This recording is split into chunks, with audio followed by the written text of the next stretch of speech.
ஆப்கி அதாலத்துல super star Hema Malini மீது உள்ள அடுத்த குற்றச்சாட்டு, இவங்களுக்குள்ள அரகன்ஸ் மறைஞ்சு இருக்கு. ஹேமா மேடம் இவ்வளவு அழகான அப்பாவித்தனமான எளிமையான முகமா இருக்கு. பார்க்கறவங்களுக்கு இவங்க ஒரு சவுத் இண்டியன், அதட்டலாவே பேச மாட்டாங்க. ஆனா பிலிம் இண்டஸ்ட்ரியில உள்ளவங்க சொல்றாங்க இவங்க உள்ளுக்குள்ள ரொம்பவே அரகண்டானவங்க அப்படின்னு. அதுக்கு என்ன பண்றது? அவங்க சீதா கிடையாது, பார்க்க தான் சீதா மாதிரி இருப்பாங்க, ஆனா உள்ளுக்குள்ள கீதா. சம்டைம்ஸ் இந்த மாதிரி இமேஜ் நல்லா ஒர்க் அவுட் ஆகுது. உங்க படங்கள்லாம் ஹிட் ஆனப்ப, அதாவது ஜானி மேரா நாம் ஹிட் ஆச்சு, அப்புறம் சீதா கீதா அதுவும் சூப்பர் ஹிட் ஆச்சு. உங்க லிவிங் ரூம்ல எப்பவுமே ப்ரொடியூசர்ஸ் எல்லாம் காத்துக்கிட்டு இருப்பாங்களாமே உங்களுக்காக. நூற்றுக்கணக்கான ப்ரொடியூசர்ஸ் குழுமி இருப்பாங்களாங்க உங்ககிட்ட டேட்ஸ் வாங்கறதுக்காக. ஆனா நீங்க ரெடியாகி வரும்போது நேரா இறங்கி கார்ல போய் உட்காந்துருவீங்களாமே, யாரையும் திரும்பி கூட பார்க்க மாட்டீங்களாமே, அப்படிதான் கேள்விப்பட்டேன்னா. நான் ஏன் பார்க்க மாட்டேன்னா அங்க இன்னொரு ப்ரொடியூசர் வெயிட் பண்ணிட்டு இருப்பாரு. நீ ஏன் இன்னும் இங்க வரலன்னு என்ன திட்டிட்டு இருப்பாரு. நான் போய் தானே ஆகணும். ஆனா இண்டஸ்ட்ரியில இருக்கிற இம்ப்ரெஷன் என்னன்னா, எப்பெல்லாம் பெரிய ஸ்டார்ஸ் பிரச்சனைகள்ல மாட்டிக்கிறாங்களோ அவங்களுக்கு நீங்க முன்வந்து உதவி செஞ்சிருக்கீங்க. இப்படியும் நிறைய கதைகள் இருக்கு. தேவ் சார் ஒரு படம் பண்ணாரு ஜினத்தமன் கூட, அந்த படம் ஓடல. அப்ப நீங்க அவருக்கு ஹெல்ப் பண்ணி அவர் கூட ஒரு ரோல் நடிச்சீங்க. எனக்கு ஒரு படத்தோட ஆஃபர் வரும்போது அந்த படத்தோட ஹீரோ சக்சஸ்ஃபுல்லா இருக்காரா இல்லையா இதையெல்லாம் நான் பார்க்கவே மாட்டேன். நான் சைன் பண்ணா போய் படத்துல நடிச்சிட்டு வந்துருவேன். அந்த படம் ஹிட் ஆயிடுச்சுன்னா அது வேற விஷயம். அவங்க கரியர் டவுன் ஆகுது அதனால நான் போய் ஹெல்ப் பண்றேன்னு சொல்றதெல்லாம் பெரிய விஷயம். நான் ஒன்னும் கடவுள் இல்ல. யார் என்னன்னா நான் பார்க்க மாட்டேன். யாரா இருந்தாலும் சரி எல்லாரோடையும் சேர்ந்து ஒர்க் பண்ணணும்னு நினைப்பேன். அதாவது யாரோட கரியர்ஸ் எல்லாம் இப்போ இதெல்லாம் அனலைஸ் பண்ணும்போது அப்படி தெரியலாம். ஆனா அப்ப நடந்த உண்மை அது கிடையாது. அப்ப இன்னைக்கு திரும்ப அமிதாப் பச்சன் பாக்பான் சூப்பர் ஹிட் ஆச்சுன்னா அந்த கிரெடிட்டும் உங்களுக்கு தான் போய் சேரும். அப்படியா? கேட்கும் போதே ரொம்ப சந்தோஷமா இருக்கு. அதாவது பாக்வான் படத்துல ரொம்ப வருஷத்துக்கு அப்புறம் நாங்க 2 பேரும் ஒன்னா சேர்ந்து நடிச்சோம். அது எங்களுக்கு ரொம்ப பிடிச்சிருந்தது. அண்ட் ஸ்டோரி நல்லா இல்லைன்னா படம் ஹிட் ஆக வாய்ப்பே கிடையாது. அந்த படத்தோட கதை ரொம்ப நல்லா இருந்தது. இப்ப இருக்கிற பிரச்சனைகள், அதாவது பசங்க பெத்தவங்க கிட்ட நடந்துக்கிற முறை, முக்கியமா ஃபாரின் கண்ட்ரீஸ்ல, அதை பத்தி தான் அந்த கதை இருந்தது.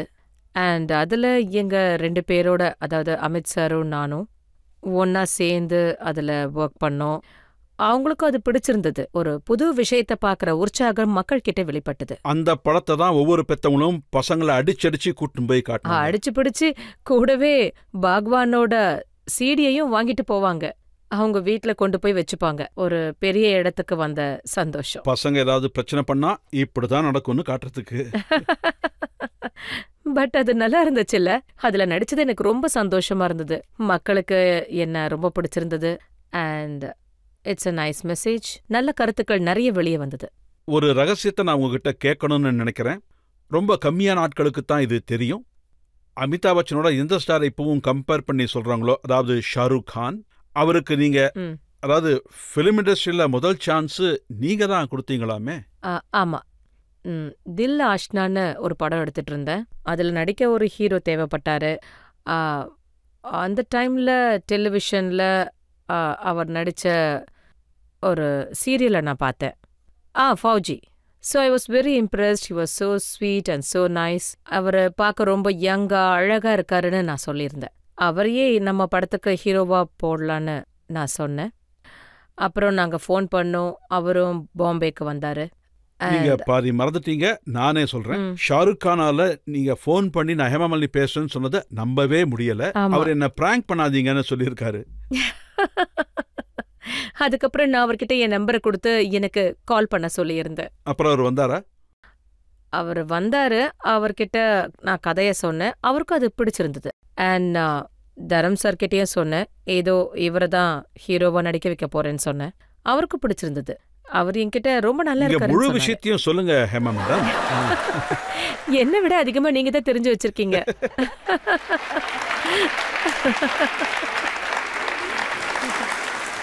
எனக்கு தெரிஞ்சு காலம் மாற மாற நானும் நிறைய மறக்கிறேன் போல இருக்கு. நான் உங்களுக்கு ஞாபகப்படுத்துறேன். ஷாருக் கானோட முடி ரொம்ப நீளமா இருந்தது, அவர் முகத்தையே மறைச்சுக்கிட்டு இருந்தது. அது உண்மையா? உண்மைதான். அவரோட முடிய கொஞ்சம் பின்பக்கமா வாரி விடுங்கன்னு மேக்கப் மேன் கிட்ட நான் தான் சொன்னேன். நிறைய ஜெல்லெல்லாம் போட்டு பின்னோக்கி வர சொன்னேன். ஸோ டோட்டலி அவர் சேஞ்ச் ஆன மாதிரி தெரிஞ்சது. எனக்கு 2 கேரக்டர்ஸ் கிடைச்சது. முடிய முன்பக்கம் போட்டு அவரை பார்த்தா அப்படியே லோக்கல் மாதிரி தெரியும். அப்படியே முடிய பின்னோக்கி வாரிட்டு அவரை பாத்தீங்கன்னா அப்படியே சொபிஸ்டிகேட்டடா தெரிவாரு. எனக்கு அந்த சொபிஸ்டிகேட்டட் ஃபேஸ் தான் தேவை. அதுக்கப்புறம் நல்ல நேரம் பார்த்து நாங்க ஸ்டார்ட் பண்ணோம். நீங்க ஒரு டைரக்டரா இருக்கும்போது ஷாருக் கான் உங்களை ஏதாவது டிஸ்டர்ப் பண்ணாரா? ரொம்ப கஷ்டப்பட்டாரா? ஒழுங்கா ஆக்ட் பண்ணாரா? என்ன யாருமே கஷ்டப்படுத்தல. எல்லாருமே அதுல நல்லா பண்ணியிருந்தாங்க. இன்ஃபேக்ட் என் பசங்க இஷா ஹானா அப்ப ரொம்ப சின்ன பசங்களா இருந்தாங்க. நைட் டைம்ல நெக்ஸ்ட் டே ஸ்கூலுக்கு போறதுக்கு முன்னாடி ஹோம்ஒர்க்கை முடிக்கணும்ல, அப்பெல்லாம் என்னதான் அவங்க கூப்பிடுவாங்க. சோ அந்த மாதிரி நேரத்துல அவரு நீங்க வீட்டுக்கு போங்க, இங்க இருக்கிற இந்த வேலை எல்லாத்தையும் நானே பாத்துக்கிறேன்னு சொல்லுவாரு. ஒரு சில ஷார்ட் எல்லாம் அவரே எடுத்திருக்காரு. இன்னைக்கு ஷாருக் கான் இவ்வளவு பெரிய ஸ்டாரா இருக்காருன்னா அதுக்கு கிரெடிட் உங்களை தானே சேரும். எனக்கு எந்த கிரெடிட்டும் வேண்டாம். ஏன்னா அவருக்கு நிஜமாவே திறமை இருக்கு. அது தெரிஞ்சதுனாலதான் அவரை ஹீரோவை போட்டு நான் அப்பவே படம் எடுத்தேன். நான் நினைச்சது உண்மையாயிடுச்சு. சோ அவர் ஸ்டாரா இருக்கணும்னு எழுதப்பட்டிருக்கு, அதான் நடந்திருக்கு. எனக்கு ரொம்ப சந்தோஷம். அவரோட சக்சஸ்ல நான் ஒரு சின்ன பார்ட், அவ்வளவுதான். உங்ககிட்ட கேள்வி என்னன்னா, அந்த ட்ரீம் கேர்ள் இமேஜை நீங்க எப்படி மெயின்டைன் பண்றீங்க? அந்த சீக்ரெட்டை ஷேர் பண்ண முடியுமா?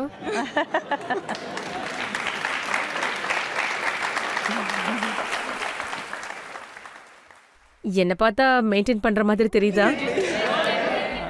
Thank you so much. அது கூட கடவுளுக்கு தான் நான் நன்றி சொல்லணும். அப்புறம் நான் டான்ஸ் பண்ணுவேன், தொடர்ந்து பண்றேன். டான்ஸ் பண்ணுறதுனால நான் ஸ்டேஜுக்கு வர வேண்டியிருக்கு. ஸோ ஸ்டேஜுக்கு நான் வரணுன்னா பர்டிகுலர் ஃபிகரை நான் மெயின்டைன் பண்ணி ஆகணும். அதுக்காக எந்த அளவுக்கு நான் எக்ஸசைஸ் பண்ணணுமோ யோகா பண்ணணுமோ ஒன்று விடாமல் எல்லாத்தையும் பண்ணிடுவேன். அண்ட் சாப்பிட்ற விஷயத்தில் நான் ரொம்ப கண்ட்ரோல்டாக தான் இருப்பேன். கிடைக்கிறதையெல்லாம் சாப்பிட மாட்டேன். அவ்வளோதான். அண்ட் இதில் மெயினாக பார்த்தீங்கன்னா இது எல்லாமே கடவுளோட கருணையும் ஆசீர்வாதமும் தான். ஹேமா மேடம், கோடிக்கணக்கான பெண்கள் இந்த ஷோவை பார்த்துக்கிட்டு இருப்பாங்க. நீங்க சொன்ன பதில் அவங்களுக்கு திருப்தியை கொடுக்காது. அவங்க என்ன தெரிஞ்சுக்க நினைக்கிறாங்கன்னா, உங்க வயசு வரும்போது பார்க்க உங்கள மாதிரியே இருக்கணும்னா அதுக்கு என்ன பண்ணணும்? எல்லாரும் டான்ஸ் ஆடுங்க. யாரெல்லாம் பாக்பான் படத்தை பார்த்தாங்களோ அவங்க சொன்ன விஷயம் இப்ப இருக்கிற யங் ஜெனரேஷன் ஹீரோயின்ஸ் கூட ஹேமாமாலினி மேடம் பீட் பண்ணிடுவாங்கன்னு. இல்ல அப்படிலாம் ஒன்றும் இல்லை. Maybe the photography was very nice.